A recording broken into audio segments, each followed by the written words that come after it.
You're noticing that life gives you clarity of what you prefer, always changing, always offering opportunity for a preference to be born within you.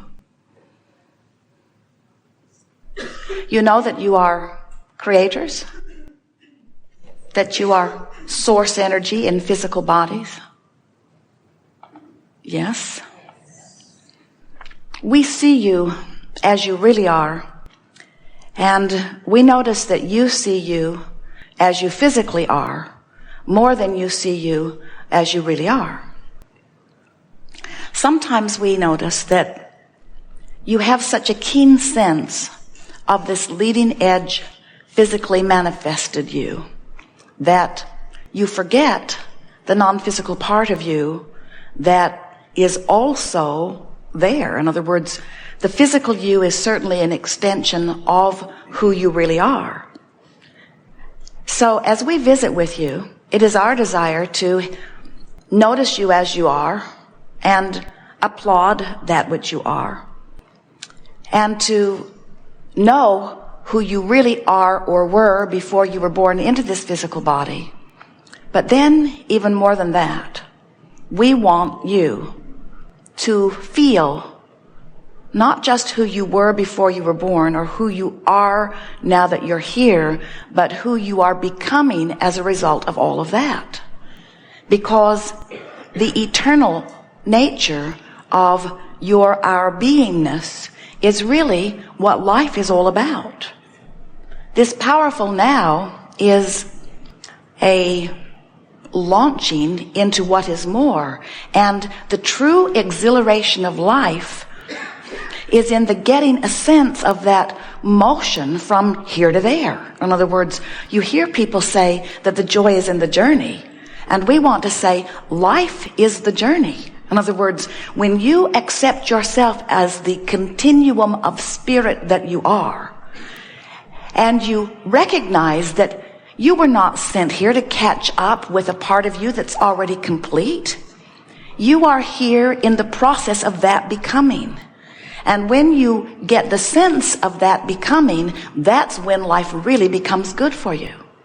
So the way it works is, you came forth, you brought your consciousness into this personality being that you know as you. And as you emerged into this physical body, into this wonderful variety and contrast, you knew that this variety would cause you to personally focus your personal, did we say personal? Did we say it enough that you can hear it? Your personal point of view preferences.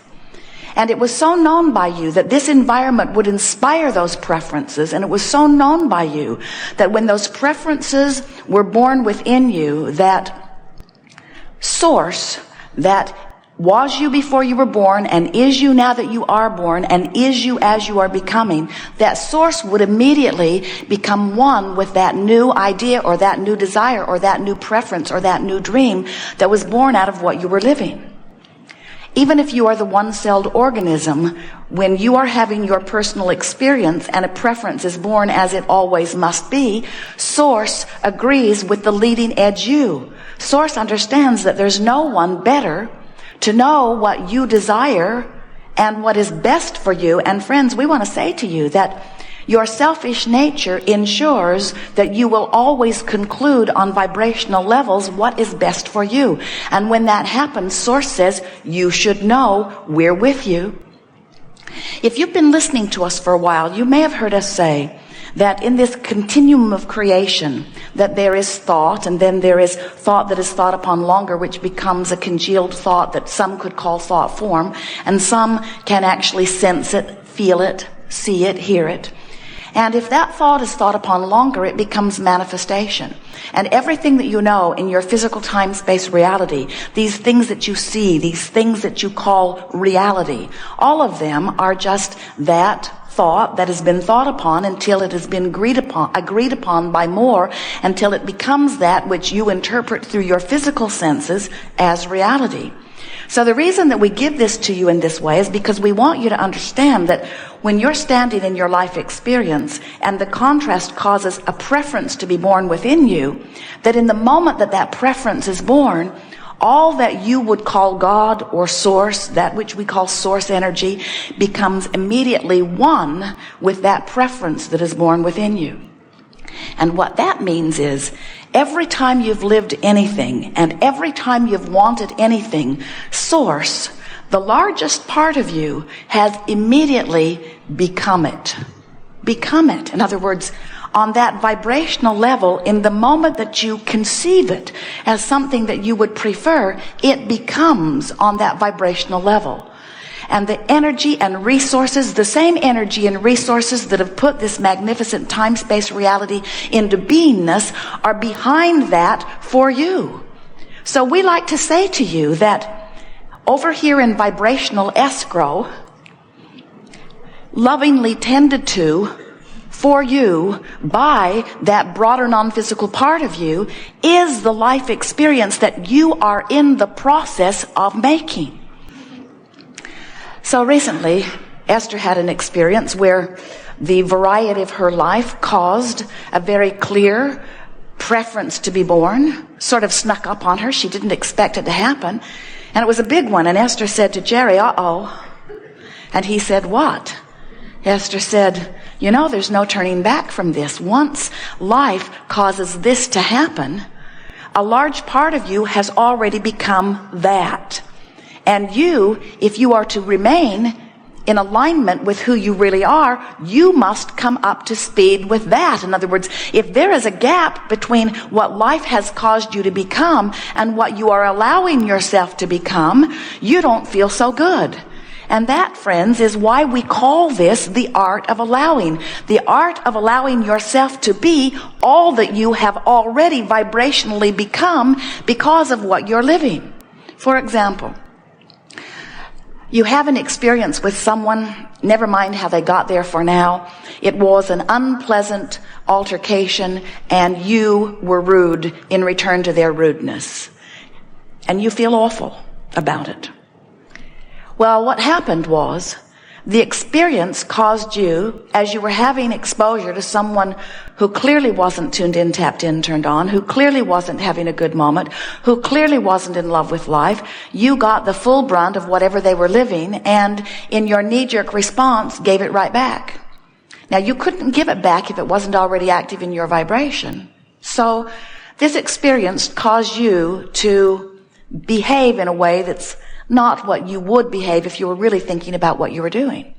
And in the whole process of their rudeness and your rudeness, a rocket of desire or a preference was released from you into the ethers of future experience that said, I really want to honor people. I want to get along with them. Now, you might not be able to articulate that from where you are, but we can feel from where we are that that's what happened. In other words, you said so much with that vibration. I want the world to be a better place. I want to hook up with people that are nicer. I want to have only nice people in my travels.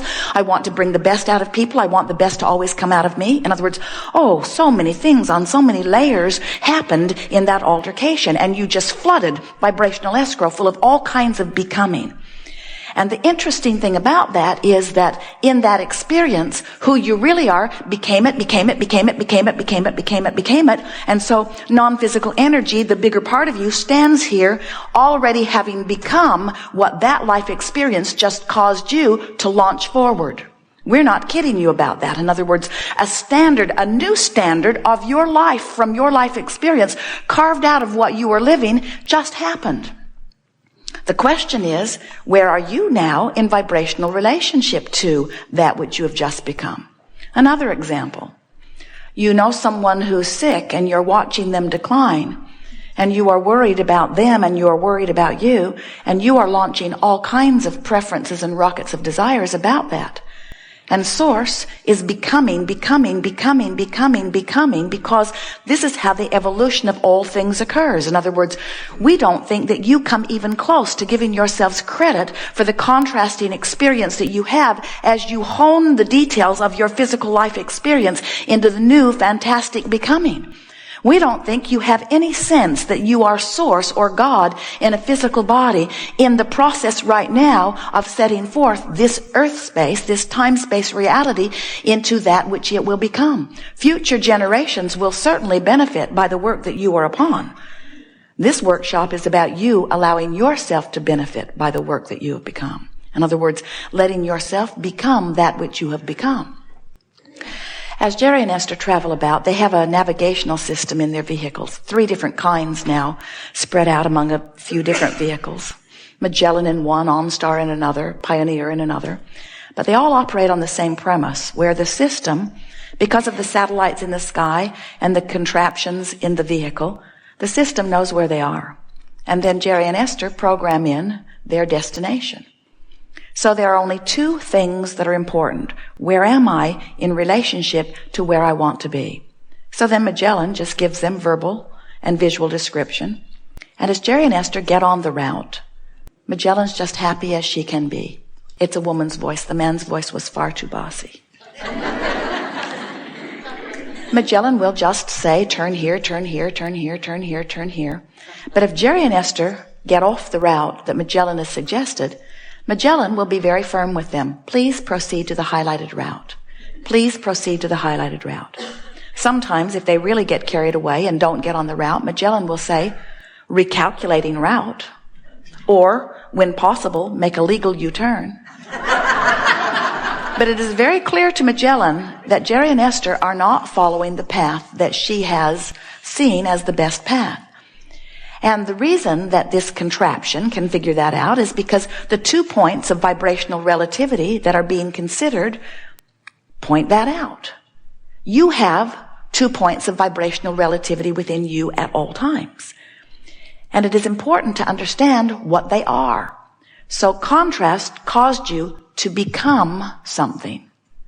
And here you are in the process of bringing yourself up to speed with what your life experience has said you want. And the thing that we really want you to hear, in fact, we've written a book with the name of it. When you ask, it is given every single time. 3 steps to the process. First step is ask. Contrast causes you to do that. When you're sick, you want to be well. When you don't have enough of something, you want more of something. When you've got more than you want of something that you don't want, you want less of it. In other words, you're asking constantly at all levels of your being. So step 1 is ask. And we say, you can't help doing that. You got to do that. Step 2 is not your work. Source will answer what you are asking. And that's this thing that we're talking about here. When you ask, Source becomes it now. Step 3 is you've got to bring yourself up to speed with what you're asking for. And that really is what the art of allowing is. It's closing the gap between what life has caused you to become and what you are letting yourself really be right here and now. Now, the reason that this is so important is because your emotions, which are your guidance system, are all about this, all about these 2 points of vibrational relativity. If you have become more than you are allowing yourself to be, you don't feel so good. As you get up to speed with what you really are, you feel wonderful. So before you were born into this physical body, when you were just this non-physical energy, you were one powerful stream of pure positive energy. That's who you are. Then you were born into this physical body, and so you are this non-physical stream of pure positive energy, and now you are born immediately. There is a vibrational spread within you, because as you begin to observe or take on the characteristics of your physical time-space reality, you're not as pure positive energy as you were. So here you are, this new baby, you're born, you cry. It's weird to move into the resistance of the physical at first. Then you go to sleep and you tune back up. Then you wake up, you feel your mother's really worried about you. Then you go to sleep and you tune back up. Then you wake up and you can feel your mother's not getting enough sleep and she's really worried about you.